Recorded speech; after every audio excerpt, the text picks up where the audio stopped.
তাদের দলের অনেক হাইওয়েট নেতা যাদের দ্বৈত নাগরিকত্বের কারণে নির্বাচন করতে পারছে না, তার শুনানি চলছে। এতে একটা প্রেশার ক্রিয়েট করার জন্য নির্বাচন কমিশনের সামনে তারা দিনব্যাপী অবস্থান নিয়েছে। আজকেও কিছু শুনানি আছে, এই কারণে আজকেও তারা এখানে অবস্থান নিবে।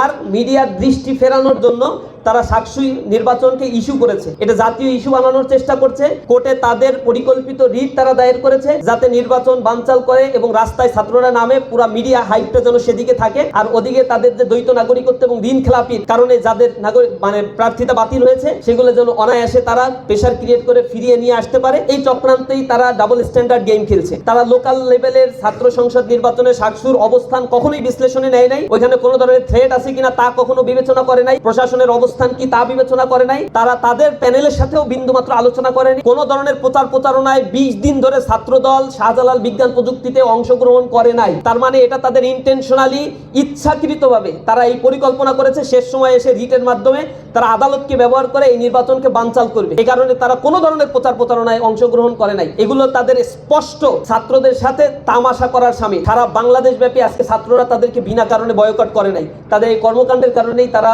সারা বাংলাদেশের সকল শিক্ষা প্রতিষ্ঠান থেকে তারা বয়কট হয়েছে।